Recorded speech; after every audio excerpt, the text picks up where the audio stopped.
Mas a gente já está aí em reta final, daqui a pouco você vai descansar um pouco, né? Vai ter férias. E não tem problema você não ter entregue ainda a atividade, pode entregar até o final do dia, sem problemas. Bom, eu não sei se a Bia vai entrar, mas eu já vou começar aqui a espelhar a tela com você do material, que a gente vai ver um outro capítulo hoje. Né? A gente viu um pouquinho sobre matéria e energia na aula passada, sobre cadeia alimentar, né? E nessa unidade, que é sequência, na verdade, uma unidade subsequente da que a gente viu semana passada, a gente vai falar um pouquinho aqui sobre dinâmica das populações e comunidades biológicas, que são o quê? As relações, a gente já falou de cadeia alimentar, então a gente já falou um pouco sobre as relações que os seres vivos estabelecem uns com os outros na natureza. E aqui a gente vai definir um pouco o que é população, o que é comunidade, dentro dos estudos da ecologia, que é o que a gente está vendo. Então, a gente está estudando ecologia, que é o estudo... O que é ecologia? É o estudo do meio. O estudo da matéria viva no meio ambiente em que essa matéria viva está. Então, nesse sentido, né, comunidades biológicas depende da interação entre populações. E aí a gente vai definir o que é população e o que é comunidade dentro dos estudos de ecologia. Mas além, né, dos seres vivos que estão no ambiente, eu também dependo para a vida de fatores abióticos. Essa palavrinha abiótico significa fatores sem vida. Aquilo que não tem vida, a significa não. Bio significa vida. Então, fator sem vida, mas que são importantes para a vida, como por exemplo, água, luz, solo, tudo isso não é considerado ser vivo, porém é fundamental para o desenvolvimento, crescimento e existência, né, da vida como um todo, seja ela qual tipo de vida for. Bom, o que são populações aqui? Populações são indivíduos da mesma espécie que vivem, que convivem no mesmo local. Então, eu posso falar em uma população de formigas, em uma população de seres humanos, numa população de micos leões dourados, numa população de palmeiras, numa população, eu posso falar em populações que são grupos, eu tenho um grupo da mesma espécie que convive no mesmo local, isso é uma população de alguma espécie, população biológica. Habitat, mais simples, habitat é o local onde essa população biológica que eu estou estudando vive, onde ela está. Então, o habitat do mico-leão dourado é a Amazônia, por exemplo. Né? O habitat da arara azul é a Mata Atlântica.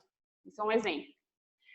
E aí eu consigo analisar o crescimento, né, das populações biológicas e posso dar uma densidade populacional. Talvez você estude um pouco disso em geografia também, mas para falar de populações humanas, né, principalmente em populações humanas. Mas em geografia também se estuda densidade populacional e taxa de crescimento das populações. E a gente pode aplicar isso para todas as espécies de seres vivos. Não precisa ser só para o ser humano e a gente estuda isso dentro da ecologia. O que é densidade populacional? A densidade da população em um dado local. É o número de indivíduos que tem naquele local, X indivíduos, dividido pela área ou volume do local. Por que ou volume? Porque existem animais, seres vivos, né, não só animais, que vivem no ambiente aquático, né, vivem na água. Então, aí eu vou falar em volume de água. E aqui em área, né, tantos quilômetros quadrados, por exemplo. A taxa de crescimento relativo e taxa de crescimento absoluto são dois cálculos que eu posso fazer para entender o crescimento da minha população. Aqui eu tenho, né, só para comparar, no Brasil eu tenho centros urbanos que são superpovoados e áreas rurais pouco ocupadas. Então eu posso falar em áreas, pensando em populações humanas, né? Aqui São Paulo, né? Bem 25 de março talvez, não sei. Mas aqui no centro de São Paulo, a gente tem, né? Dá para ver cada pontinho aqui é uma pessoa, né? Então aqui eu tenho uma densidade populacional muito maior do que eu tenho aqui em Angá, que eu acho que fica no Pernambuco, acho que é isso, né? Não estou conseguindo ler direito. Que é uma área rural. Nas áreas rurais a gente tende a ter menos menor densidade populacional do que nos grandes centros urbanos, quando a gente está falando de populações humanas, né? É mais fácil da gente visualizar. Bom, além de população, dentro do estudo de ecologia, além do conceito de população, que é a mesma espécie que convive no mesmo ambiente, de habitat, que é o local onde essa espécie vive, eu também posso falar em nicho ecológico. Você lembra o que é isso? Lembra dessa palavra, nicho ecológico? Lembrar, eu lembro. Lembra de ouvir, né? É. O que é? Tudo bem, sem problemas. O que é o nicho ecológico? Nicho ecológico é, a gente pode dizer que é a atividade que o ser vivo exerce no habitat que ele vive. Por exemplo, tem a ver com o tipo de alimento que ele come, são todos os hábitos que ele tem nesse ambiente. Esse é o nicho ecológico de um animal, por exemplo, é ele se alimentar de frutos. E, além disso, ele tem hábitos noturnos e não diurnos, então ele dorme durante o dia e fica acordado durante a noite.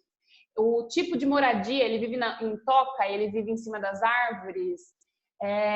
Isso tudo faz parte do nicho ecológico. Isso é a atividade, né? Digamos assim, né? Tem professor que gosta de comparar com profissão. Eu acho meio esquisito profissão, mas é o tipo de atividade que aquele ser, porque todos nós temos também, nós seres humanos também temos nosso nicho ecológico. Então, todos os tipos de atividade que aquele ser vivo exerce naquele ambiente. E os seres vivos estabelecem relações de competição, né? Competição por recurso, por alimento, e essa competição ela pode influenciar diretamente na taxa da população, na taxa populacional. Além disso, tem duas taxas que influenciam no tamanho de uma população, que é a taxa de natalidade e a taxa de mortalidade. Essas são duas, tem mais duas ainda que eu vou falar já. Taxa de natalidade, o quanto está nascendo novos indivíduos nessa população de orangotango, por exemplo. Quanto está nascendo. Mortalidade é o quanto está morrendo. Se a taxa de natalidade for maior do que a de mortalidade, a população está crescendo. Se a taxa de mortalidade for maior e a de natalidade, de nascimento, for menor, essa população está diminuindo em tamanho. E outras taxas que a gente pode falar é de emigração e imigração. Emigração é a saída de indivíduos para outros locais. Então, isso pode acontecer, indivíduos deixarem a sua população e ir para outro local. E imigração é a chegada de novos indivíduos. Da mesma forma, se a taxa de emigração, migração é saída, e migração é entrada. Então, se a taxa de emigração for maior do que a de imigração, eu vou ter diminuição dessa população e vice-versa. Outra coisa que eu posso dizer é sobre o potencial biótico da população. O potencial biótico é a capacidade de crescimento que a população tem de acordo com o tipo de reprodução, por exemplo, que ela tem. Toda espécie poderia ter, todo ser vivo poderia ter uma taxa, um potencial biótico máximo de acordo com as suas características, né? Por exemplo, o tempo de eclosão dos ovos, quanto tempo demora para o ovo eclodir, o número de filhotes que nascem por cada gestação. Tem espécies que têm muitos filhotes, tem espécies que têm poucos filhotes a cada gestação. Porém, a taxa de potencial biótico, ele é, na verdade, limitado principalmente pelo ambiente. Porque se esse ambiente não tem disponibilidade de recursos, de alimentos, de luz, se existem parasitas, doenças que atacam essa população, tudo isso limita esse crescimento, esse potencial biótico que a gente fala, de crescimento da população, né? Então, aqui, ó, nesse gráfico, eu vejo aqui a resistência do meio. Resistência de que meio? Meio ambiente que esse ser vivo vive. Ali tem uma resistência, então, aqui seria a curva de potencial biótico, ou seja, o quanto essa espécie seria capaz de crescer de acordo com a sua taxa de reprodução. Porém, essa curva real, ela é menor, né? Ela é mais lenta, essa aqui é mais rápida o crescimento, aqui é mais lento. Por quê? Porque tem a resistência do meio, né? Que é o tamanho do espaço onde essa população vive, a quantidade de recursos disponíveis para se alimentar, a competição, de repente tem algum predador também que se alimenta desse indivíduo, dessa população. Então, isso faz com que a taxa de crescimento real seja menor do que poderia ser. Isso para todas as espécies. As populações biológicas, elas também podem ser discriminadas por pirâmides, mas eu vou mostrar aqui que fica melhor. Então, aqui eu posso mostrar pirâmides, por exemplo, de populações em relação à idade, né? Idade da população, aqui não dá para ver muito bem, né? Mas, por exemplo, essa aqui é uma pirâmide, são pirâmides relacionadas à taxa de natalidade e taxa de mortalidade nas idades mais avançadas, né? Num aspecto triangular. Na pirâmide da Itália, cadê a Itália? Está aqui. Típica de países desenvolvidos, o gráfico tem base mais estreita e o ápice mais largo, indicando, respectivamente, que há controle de natalidade. Né? Aqui são populações humanas. Então, eu tenho mais pessoas mais velhas na Itália do que pessoas mais jovens na Itália. Né? Essa aqui é de idade. Então, os mais jovens estão aqui na base, os mais velhos aqui em cima. Olha o Brasil, né? O Brasil tem poucos idosos comparado com a população mais jovem. Então, aqui, a gente olhando para esses gráficos, a gente consegue perceber, por exemplo, que entre Brasil e Itália, eu tenho um controle de natalidade maior aqui, né? O controle dessa natalidade é maior. E, ao mesmo tempo, eu posso imaginar que eu tenho uma expectativa de vida maior na Itália. Eu tenho mais pessoas idosas, então eu tenho também uma qualidade de vida, longevidade, né, melhor nesse sentido, e isso é típico de países desenvolvidos, né? A gente vê que na Nigéria, que é um país subdesenvolvido também, eu tenho a base mais larga ainda, e aqui, né, cada vez vai mais afinalando.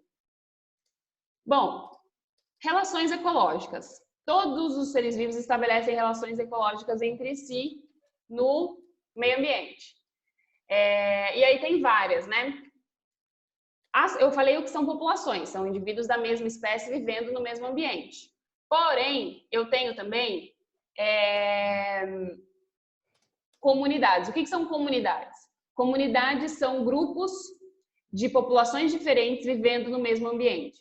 Então, eu não posso falar em comunidade da mesma espécie. Comunidade não é da mesma espécie, população é da mesma espécie.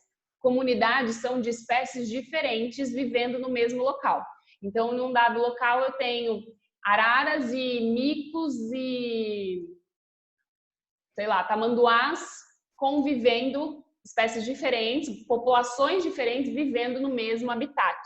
Isso já configura para mim uma comunidade. E esses indivíduos que vivem no mesmo habitat, eles vão estabelecer relações ecológicas. Aqui a gente tem listado algumas delas. Porque essas relações, elas podem ser harmônicas ou desarmônicas.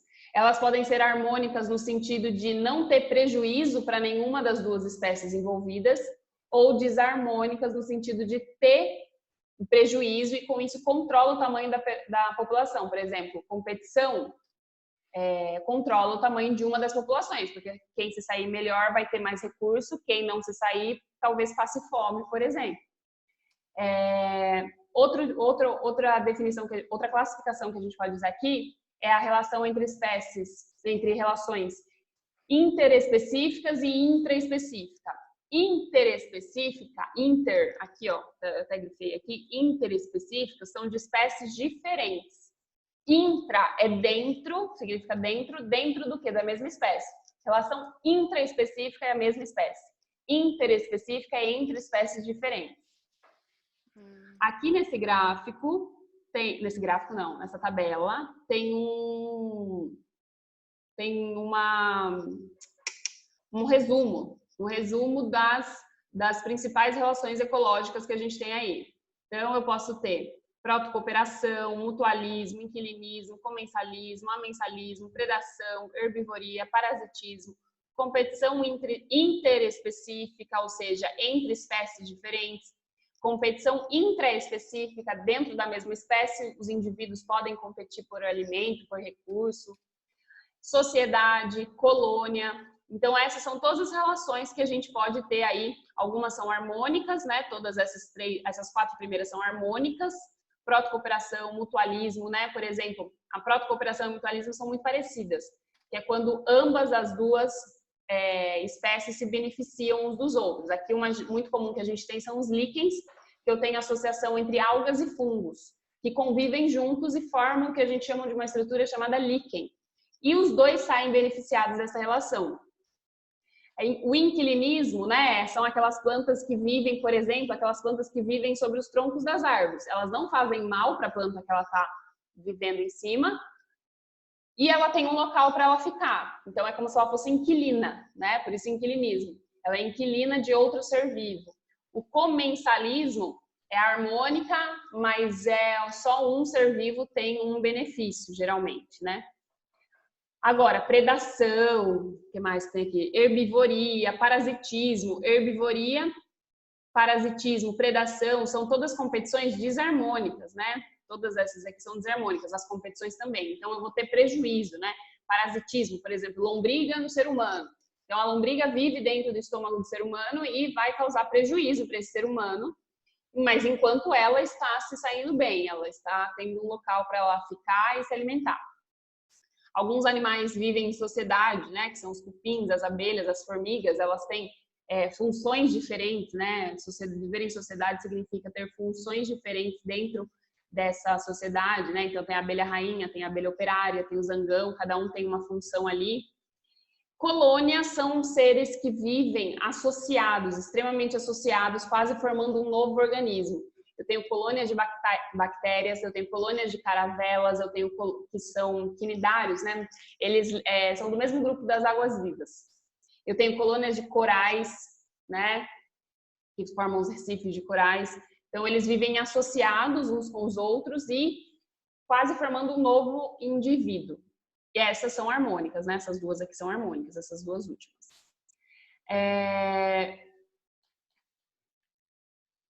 Peraí, travou. Bom, e aí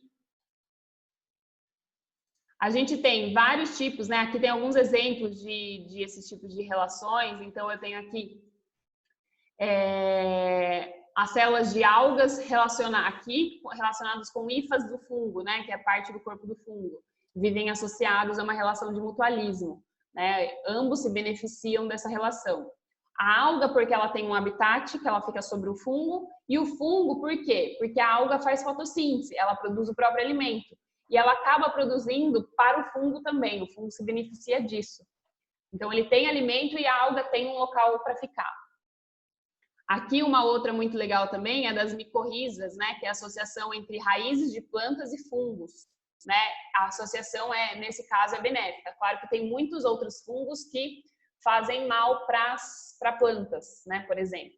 Então, aqui eu tenho hifas de fungo e raízes se associando. Essa relação é benéfica. Formam o que a gente chama de micorriza. Mas existem fungos que são parasitas de plantas, né, que atacam plantas e podem chegar a matar a planta. Sempre que uma espécie tem um crescimento muito grande, né, elevado, vai provocar um prejuízo e que significa um prejuízo de cultura comercial para os seres humanos, essa espécie vai ser denominada de praga biológica. Então, sempre que eu tenho um crescimento, uma espécie que causa um prejuízo comercialmente falando, para o ser humano, porque ela cresce muito espontaneamente, muito rapidamente, ela é chamada de praga biológica. A gente chama isso, né, a gente combate isso com pesticidas, né, que vão tentar matar esses seres que estão crescendo de forma descontrolada, né? Às vezes em plantações. Então, a gente tem espécies parasitas, que são ou predadores de praga biológica, que a gente pode usar para ter um controle biológico. Por exemplo, como eu estava falando dos fungos, né? Tem fungos que atacam plantas, a gente tem joaninha, por exemplo, é um tipo de inseto que combate algumas pragas biológicas, alguns seres que poderiam prejudicar a planta. Então, às vezes é interessante você colocar joaninhas na sua plantação para que elas acabem, né, com as pragas biológicas que vão destruir a sua plantação. Então, elas são benéficas para você. Isso se chama controle biológico, porque você vai controlar sem o uso de um pesticida químico, algo que vai matar quimicamente, como um inseticida, por exemplo. Você vai usar um controle biológico que vai fazer uma relação ecológica com outro ser vivo, de predação, muitas vezes, e vai resolver o seu problema para você. Porém, a gente tem dentro disso também espécies invasoras, né? Isso é um problema. Quando a gente fala em espécie invasora, geralmente é uma espécie que foi colocada pelo ser humano, muitas vezes, né? Pela ação humana, de modo voluntária. Pode ser para fins comerciais. E nesse ambiente, essa espécie, quando eu tenho uma espécie invasora, eu tenho uma espécie que não é daquele local e ela vai parar naquele local e ela acaba se tornando uma praga ali, porque ela cresce, ela encontra condições adequadas, aí ela cresce muito rápido e ela pode acabar com as outras espécies que já eram nativas da região. Isso, por exemplo, é um problema. A mamona é uma espécie invasora e ela pode ocasionar a perda de produtividade em lavouras, por exemplo, porque ela é tóxica. Então, ela pode acabar prejudicando a plantação de outros alimentos. Dúvidas, Isa? Tudo bem até aqui? Tudo. Tudo, tá bom. Qualquer coisa é só falar, tá? Uhum. Dentro disso, deixa eu só ver se foi a Bia que falou alguma coisa aqui comigo. Que eu senti. Ah, não foi no grupo, tá. Foi em outro grupo. Dentro de sucessão ecológica, quer dizer, dentro do que a gente está vendo, eu tenho a sucessão ecológica, que é quando? O que é sucessão ecológica? É quando eu tenho um processo de formação ou restauração de um ecossistema ao longo do tempo. Quando eu não tenho vegetação, por exemplo, eu não tenho dominação biológica num habitat, que pode vir a ser um habitat para outras espécies, mas eu ainda não tenho. Eu vou ter uma tomada do espaço por outras espécies de modo devagar, e isso eu dou o nome de sucessão ecológica. As espécies pioneiras, existem algumas espécies que são chamadas pioneiras, que vão iniciar esse processo. Elas têm características que vão permitir o desenvolvimento delas em ambientes que não são tão favoráveis, né? Como aqueles com elevadas temperaturas, umidade, então ou é muito quente ou é muito úmido, e com isso aquele local nunca foi tomado por espécies biológicas, por exemplo, e aí algumas espécies pioneiras, algumas plantas, né, gramíneas fazem muito isso, são espécies pioneiras, né, a gente vê uma mata ser degradada, uma região ser degradada, geralmente o que cresce primeiro são as gramíneas, né, elas são espécies pioneiras, elas conseguem se desenvolver mesmo que o ambiente seja desfavorável. A presença de espécies pioneiras, então uma vez que eu tenho espécie pioneira ali, isso pode modificar o fator abiótico do ecossistema, pode favorecer o desenvolvimento de outras espécies que antes não conseguiam se desenvolver. E aí surgem novas espécies menos tolerantes no ambiente, né? E aí sucessivamente, por isso sucessão ecológica, vai se transformando esse ambiente, até chegar numa comunidade clímax, que a gente pode falar. Essa comunidade clímax é a que tem maior biodiversidade, né? Maior biomassa, tipos diversos de espécies, né? Quer falar aí? Professora, uma pergunta. Oi, pode falar. Não tem nada a ver da matéria. Tem problema. É da lição. É. Eu posso colocar as respostas no Word e te mandar? Pode, não tem problema não, porque você só tem acesso no PDF, pode ser assim, não precisa fazer no caderno. Se você que sabe, se você preferir colocar, mas não, de qualquer forma, seja no caderno, seja no Word, você não precisa copiar as perguntas.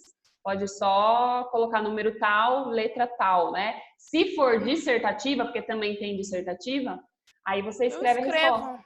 Mas pode ser no Word, sim. Sem problema. É que é mais fácil, porque eu já estou no computador, mas, então... eu sei. A gente já está fazendo tudo no computador, né? Então, a gente aproveita e economiza papel. Não tem problema, pode ser. Tá bom. Bom, e aí essas comunidades, então, clímax é o que vai chegar ao final aí da minha espécie, do meu local aí, com uma maior diversidade. Eu posso falar em sucessão primária, que esse ambiente não tinha nenhuma forma de vida, e daí depois foi se dando, né? Eu tenho a sucessão primária quando eu tenho um local onde eu não tinha nenhum tipo de forma de vida e foi se dando aí o surgimento de algumas espécies pioneiras até que foi colonizando de forma com maior diversidade ao longo do tempo. Na sucessão secundária, o processo vai iniciar de um local onde já existe algum tipo de comunidade, mas essa comunidade ainda não é clímax, ou seja, ainda não está na sua total potência de biodiversidade. Essa biodiversidade pode ser maior. E aí se dá um processo de sucessão secundária, né? Uma área de cultivo que foi abandonada, por exemplo, né?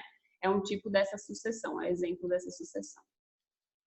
Então, aqui no começo eu tenho vegetação arbustiva, depois eu vou ter florestas intermediárias que vão crescendo e depois floresta semelhante à original, né, de antes, como era antes. Mas geralmente começa com espécies pequenas, mais arbustivas, que vão crescendo, se desenvolvendo e abrindo espaço para novas espécies. Bom, uma das principais causas de redução da biodiversidade, de diminuição dos tipos de espécies que a gente tem, é a fragmentação, que é o desmatamento, principalmente, né? No Brasil, a gente tem muito problema com isso, né? Porque a gente tem áreas urbanas que a gente constrói, a gente tem campos de cultivo, e aí os fragmentos florestais vão sofrendo efeito e aumentando as bordas, né? O que são bordas? Aqui é, por exemplo, como se eu tivesse um fragmento, esse fragmento aqui, essa área grande, ela tem mais biodiversidade do que 4 áreas pequenas, porque eu aumento as bordas. E as bordas desse local, que é isso aqui, eu aumento as bordas, eu tenho menos borda do que eu tenho aqui. Aqui eu tenho muito mais. Por mais que pareça que em tamanho, esses 4 juntos é a mesma coisa que isso. Porque se eu aumento essas bordas aqui, e aí eu fragmentei o local, eu dividi o local, cada um desses fragmentos fica suscetível a sofrer com ações do meio, né? Sofrer algum tipo de desgaste, vai sofrer efeito daquilo que está ao redor, que pode vir a prejudicar, né? Bom, aí tem algumas questões aqui, né? Questões de vestibular, da mesma forma, né? Mas eu vou passar as páginas que eu quero que você faça depois dessas aqui, para a semana que vem, daí. Não vou passar toda de uma vez, né? Para mim, para entrega para mim, eu vou passar algumas páginas só. Mas você pode fazer mais para treinar, tá? Deixa eu ver. Aqui tem sempre assim, né? Não sei se você já reparou no material. Eu tenho questões de vestibular e depois, ao final do capítulo, depois eu tenho sempre questões do Enem. Que caiu no Enem, específico do Enem. E aí, quando você faz um e faz o outro, você percebe que tem certas diferenças entre um e outro. Sim.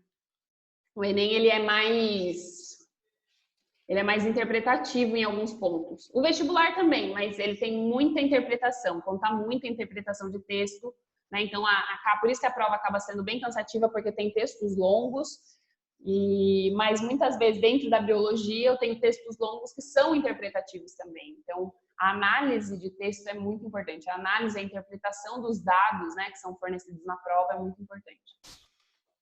Bom,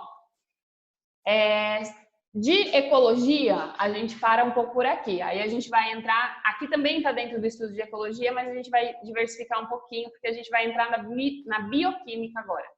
Então, a gente falou de populações, falamos de comunidade, de relações ecológicas entre os seres vivos e agora a gente entra nesse capítulo aqui, que é de componentes da matéria viva, que é aquilo que está presente em tudo que é vivo.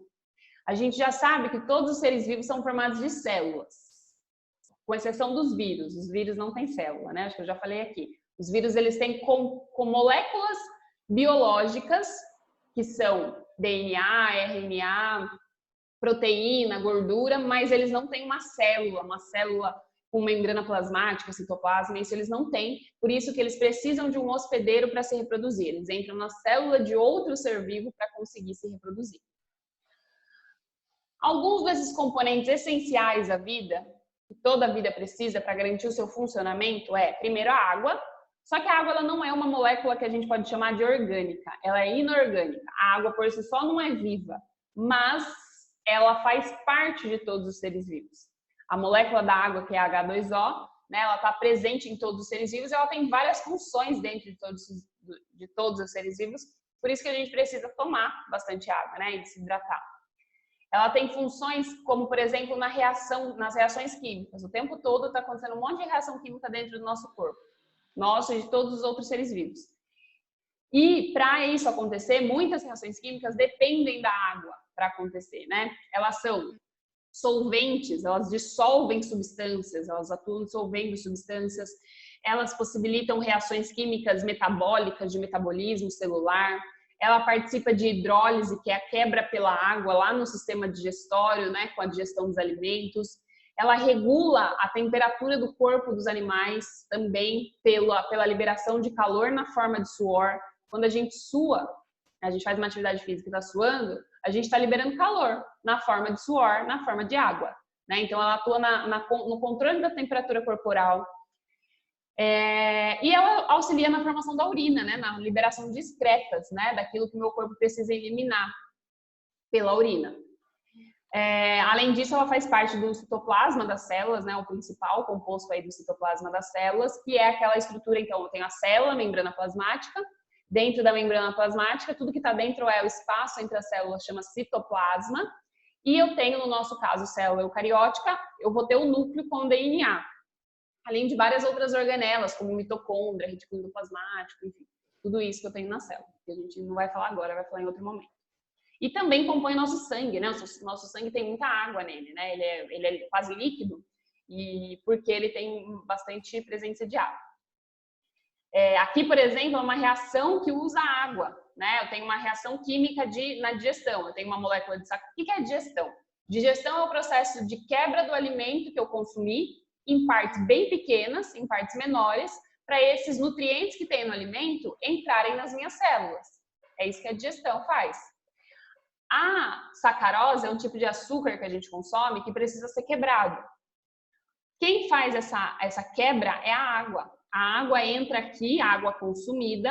Então, aqui eu tenho uma molécula de sacarose. Reação de hidrólise significa reação de quebra pela água. A água entra e ela quebra essa molécula no meio, formando dois outros tipos de açúcar, a frutose e a glicose.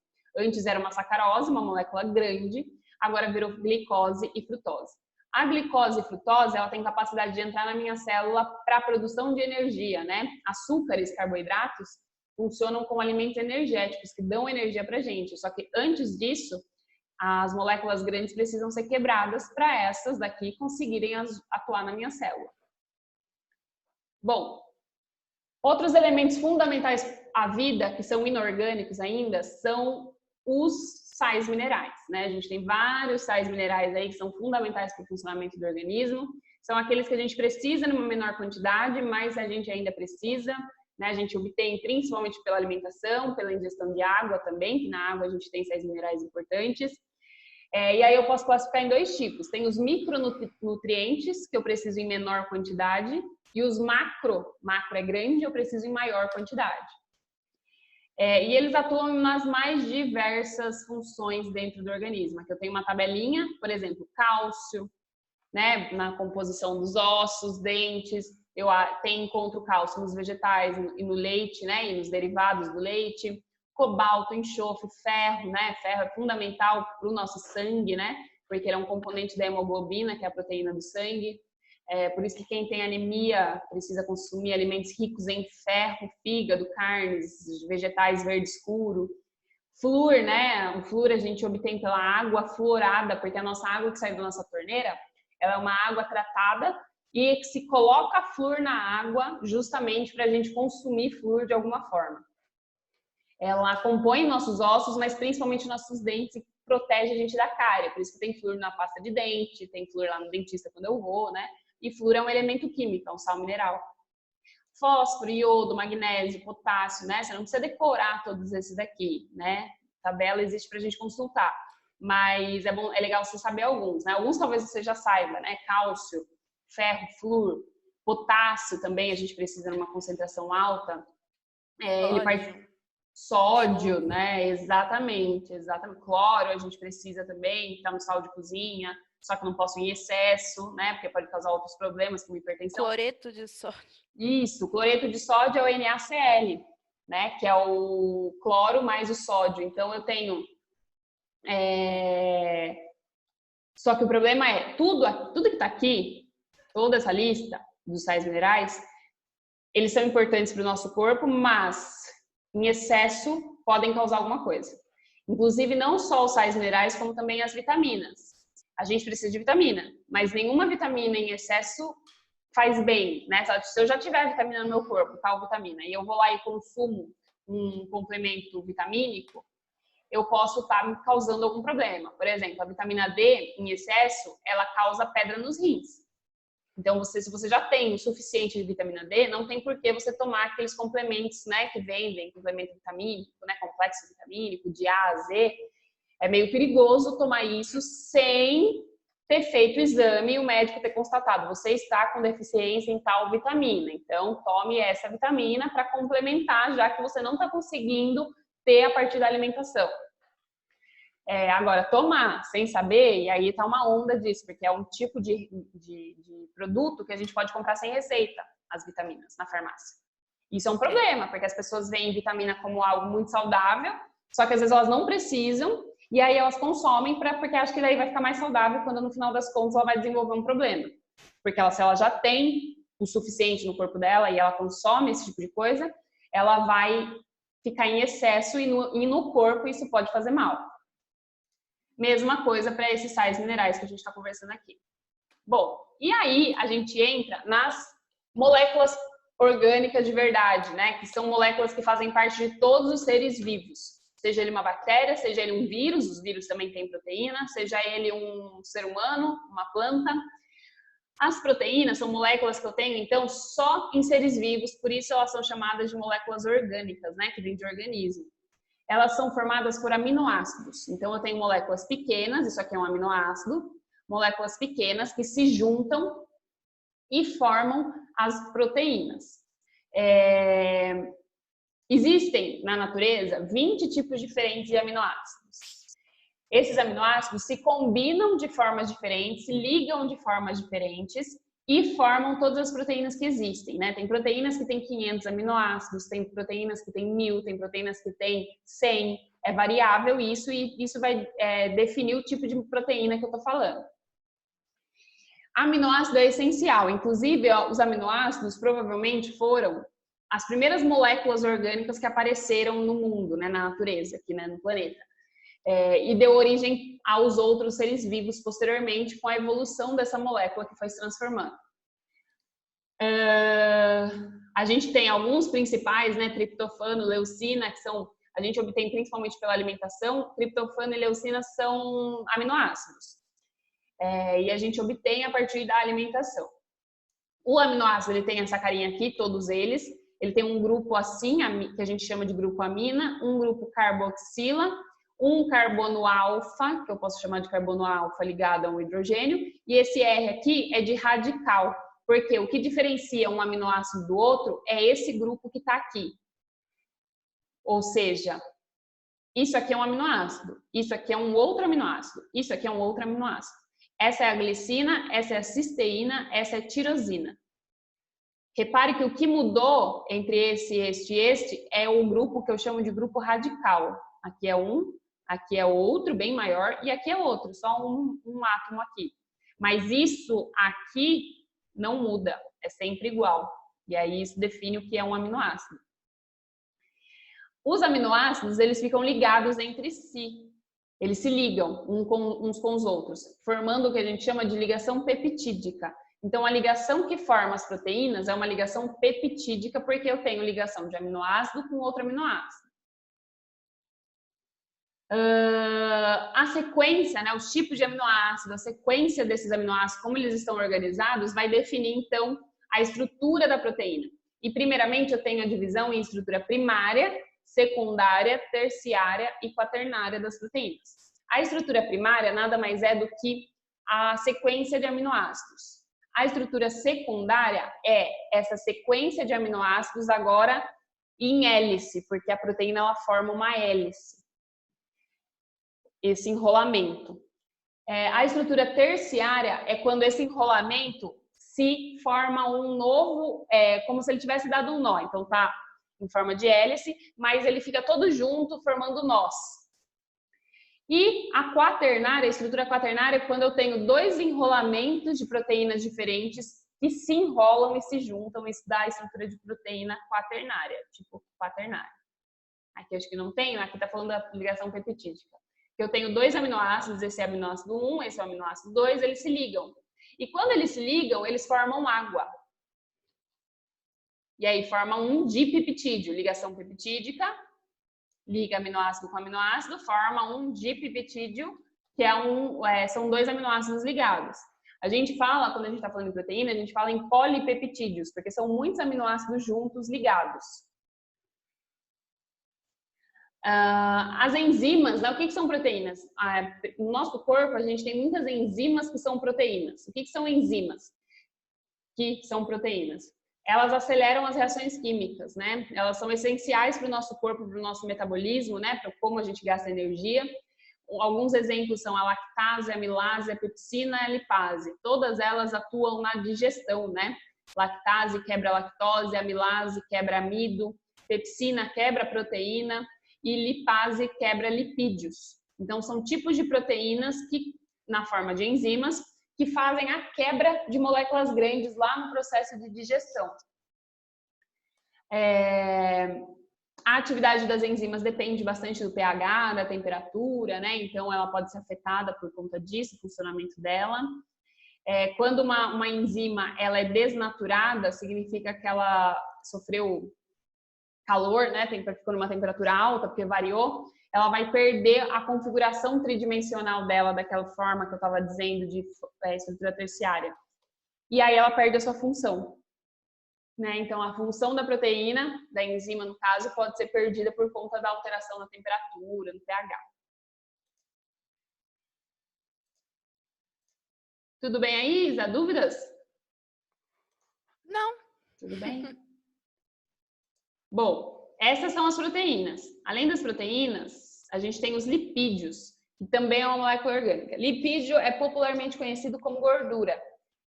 Molécula orgânica porque faz parte de todos os seres vivos. Todo mundo tem gordura, todos os seres vivos têm gordura, tem lipídio na sua composição. Todas as células têm lipídio na membrana plasmática. A membrana plasmática ela tem uma estrutura formada de gordura e é isso que faz com que ela não permita, ela tenha permeabilidade seletiva, ela não permita com que tudo entre ou tudo saia da célula. Então é importante a estrutura do lipídio lá na membrana plasmática.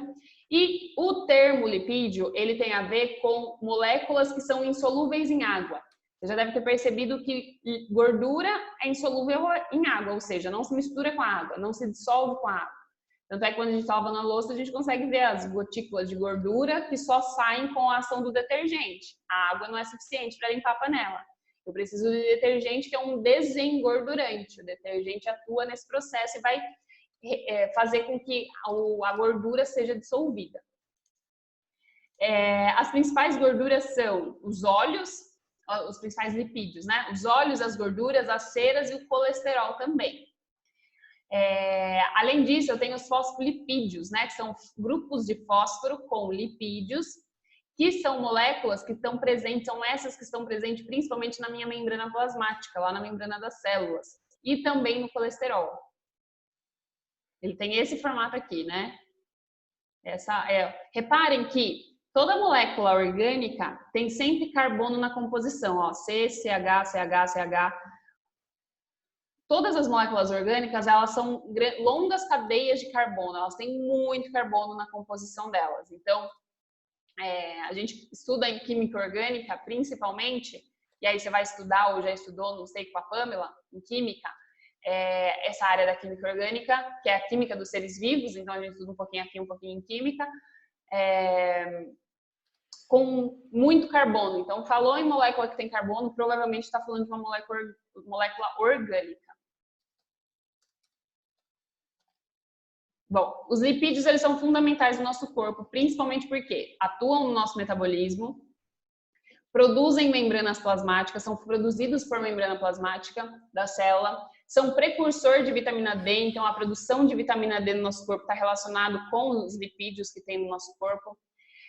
Funcionam como reserva energética, a gente tira energia da gordura também. Funcionam como isolamento térmico, então protege contra o frio. E alguns lipídios têm função hormonal. A testosterona, a progesterona e o estrógeno, que são hormônios sexuais, são hormônios chamados hormônios esteroides, porque tem lipídio, tem um tipo de gordura na composição desses hormônios. Então, para a formação desses hormônios também depende da ingestão de lipídios, de gordura. Os glicídios são os carboidratos. Então, glicídio, o nome popular do glicídio é carboidrato. São moléculas orgânicas também, são os carboidrato ou açúcares, em que eu tenho aí a diferença entre um e outro glicídio está relacionado com o tamanho da molécula, que pode ser monossacarídeo, que são os açúcares mais simples. Eu tenho de 3 a 7 carbonos na molécula, então são monossacarídeos. A glicose, a frutose, a ribose, são todos açúcares monossacarídeos. Aí eu tenho disacarídeos, que são formados por 2 monossacarídeos que se ligam, como, por exemplo, a sacarose, que a gente viu lá em cima aqui. Ela é quebrada, né? A sacarose, ela é 2 sacarídeos, frutose e glicose ligados, formam uma sacarose. E ela pode ser quebrada pela ação da água e aí forma monossacarídeo. E polissacarídeos são moléculas muito grandes, são vários monossacarídeos ligados. O amido, a celulose, a quitina, o glicogênio, são exemplos de polissacarídeos. O poli vem de muitos, né? E eu tenho muitos sacarídeos juntos, ligados, formando açúcares e carboidratos grandes, que precisam passar pela digestão, né? Para serem consumidos. Eles são consumidos e precisam passar pela digestão para serem absorvidos. Nos seres vivos, né, em nós, por exemplo, os carboidratos eles são utilizados como fonte energética. Então, o carboidrato é alimento energético. É por isso que a gente precisa de cerca de 50% de alimento energético, 50% de carboidrato diário na nossa alimentação. Quem são os alimentos ricos em carboidrato? Por exemplo, pães, tudo que é derivado de trigo, macarrão, batata, tem bastante carboidrato, e são alimentos energéticos que dão energia para o nosso corpo. A gente precisa de energia para tudo, não para falar, para estar vivo, a gente precisa consumir energia. Além disso, esses alimentos, né, os carboidratos, os grupos de moléculas, também participam do revestimento, proteção e sustentação das estruturas, lá na parede celular de algumas plantas e no exoesqueleto dos artrópodes, né? Lembra que os artrópodes, eles têm o esqueleto para fora do corpo. E aí eles fazem um processo chamado muda, ou ecdise, que é a troca do esqueleto. E esse esqueleto dos insetos, por exemplo, que fica para fora do corpo, são de quitina, que é um tipo de carboidrato, é um tipo de açúcar.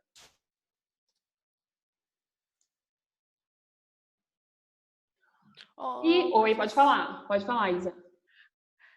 Então, a sua prova vai ser relacionada a esse conteúdo, né?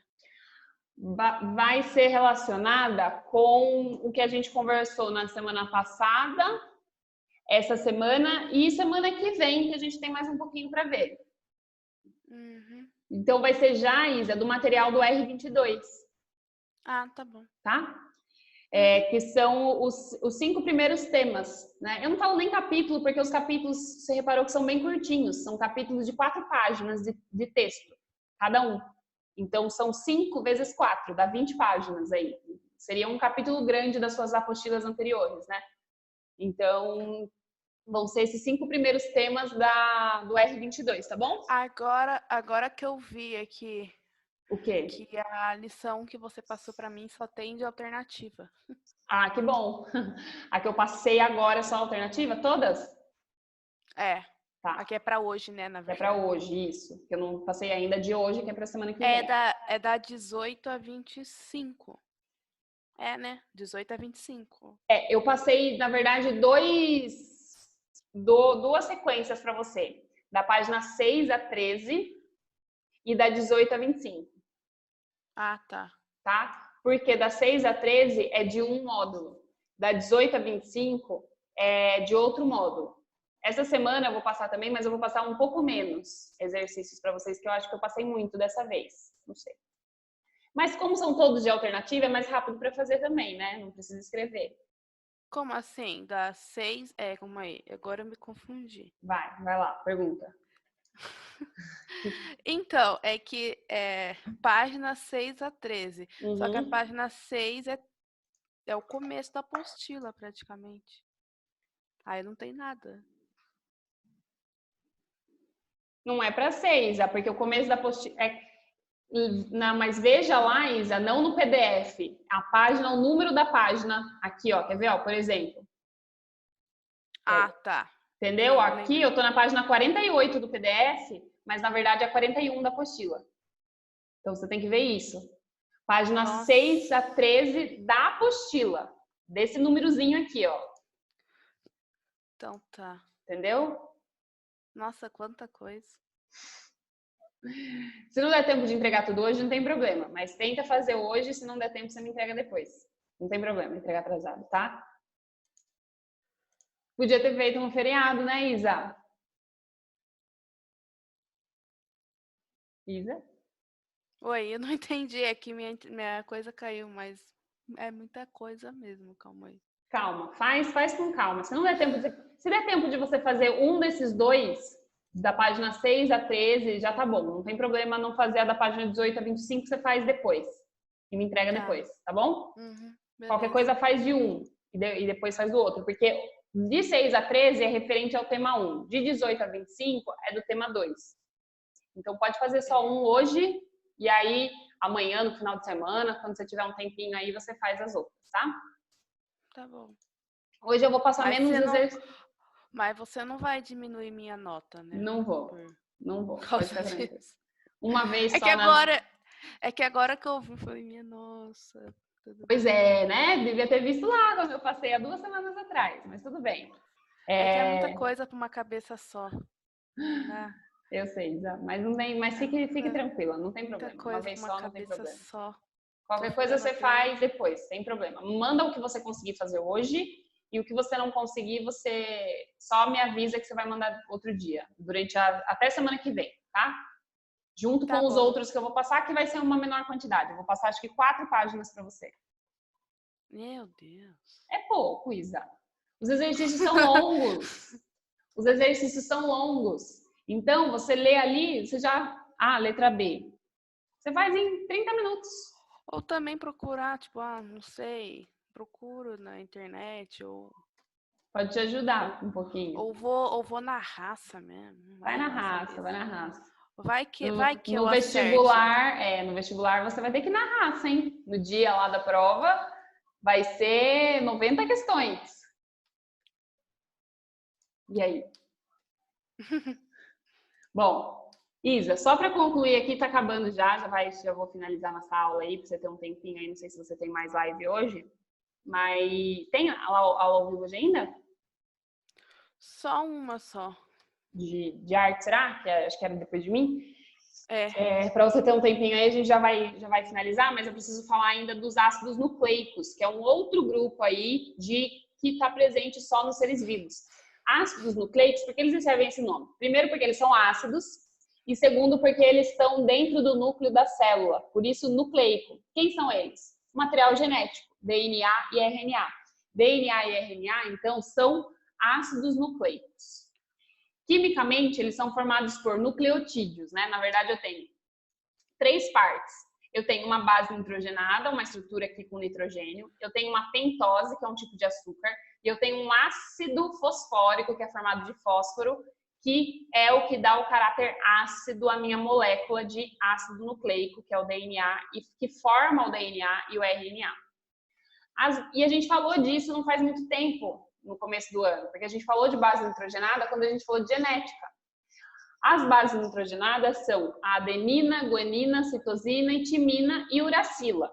Só que a timina eu só tenho do DNA e a uracila eu só tenho no RNA. E elas ficam conectadas, né? O DNA, lembra que o DNA ele é uma molécula formada por 2 cadeias longas, ligadas entre si e fazem a dupla hélice, o que eu chamo de dupla hélice, que dá aquela característica enroladinha lá do DNA. Eles estão formados por nucleotídeos, ligados essas duas fitas por nucleotídeos, né? Que são e pelas bases nitrogenadas. Lembrando que era G com C, guanina com citosina e adenina com timina.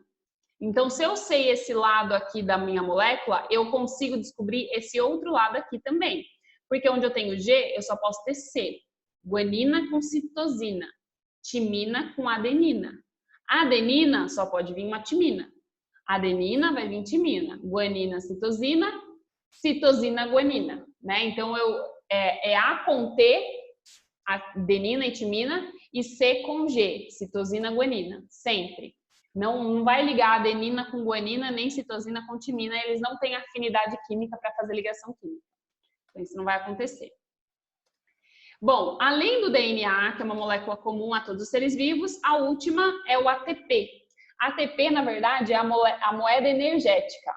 Quando a gente se alimenta, a gente consome alimentos energéticos, eles vão sendo quebrados pelo processo de digestão lá nas minhas células, no meu sistema digestório, até chegar nas minhas células. Quando chega na minha célula, ele reage, o açúcar que chegou lá em um tamanho menor, a glicose, vai reagir com o oxigênio que eu respirei. Então, quando a gente respira oxigênio, esse oxigênio vai para o meu pulmão, chegou lá, ele vai para o meu sangue.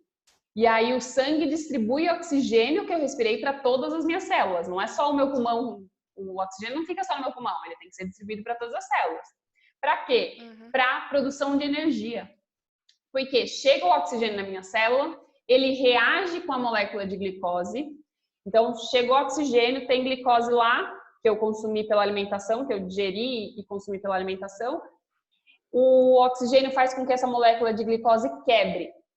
Quando essa quebra acontece, libera ATP, que é a energia que a gente usa para tudo que a gente faz. Para estar vivo, a gente precisa de ATP, que é o que é ATP? É uma sigla de trifosfato de adenosina, né? Que tá em inglês, mas poderia ser adenosina trifosfato. Que eu tenho uma adenosina, que é a adenina, e 3 grupos fosfato, por isso trifosfato ligados.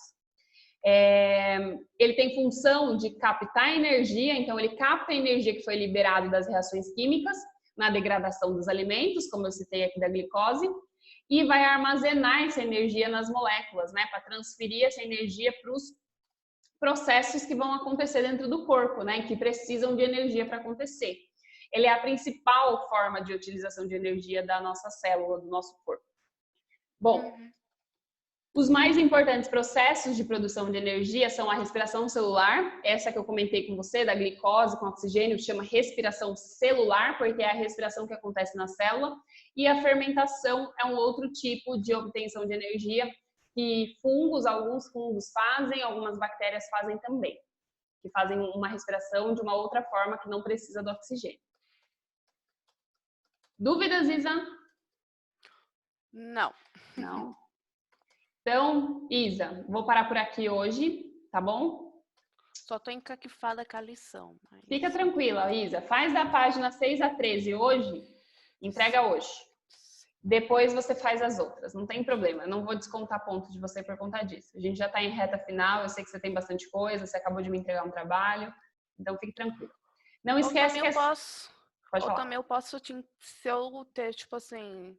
tentar terminar na segunda-feira, eu posso te mandar tudo na segunda. Pode, não tem problema. Tenta fazer com calma e pode me mandar tudo de uma vez também, não tem problema. Isa, deixa Porque, tipo, se for contar, na verdade, a metade é tudo de alternativa. Então, de alternativa vai mais rápido, né? Creio eu. Aí é de escrever que é mais complicadinho, mas enfim. Isa, não, fique tranquila, não tem problema. Se você não entregar hoje, eu não vou descontar ponto, pode entregar outro dia. Eu tô bem na sua matéria, então, não sei porque eu tô... Tá, mas também não relaxa, né? Também não esquece de mim, não esquece de biologia. Não sei porque eu tô chorando. Não esquece de biologia, hein? Só porque tá bem. Isa, o que vai acontecer? Você pode entregar esses, que eu já tinha passado outro dia, não tem problema. E eu vou passar mais algumas páginas, mas não vão ser muitas páginas, tá? Vou passar algumas páginas disso que a gente viu hoje para a semana que vem, para quinta-feira que vem. E na quinta-feira a gente vai ter uma aula só para a gente falar um pouquinho sobre membrana celular, citoplasma e processo de energia dentro da célula. Só mais um tema a gente vai ver semana que vem. E aí a gente encerra junho. E aí a gente vai para as férias. Aí a gente volta em agosto. Então a gente vai ver... Descanso. Descanso.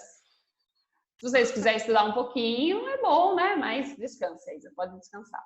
E quinta-feira, não esquece, essa atividade que eu vou passar hoje é para entrega até semana que vem.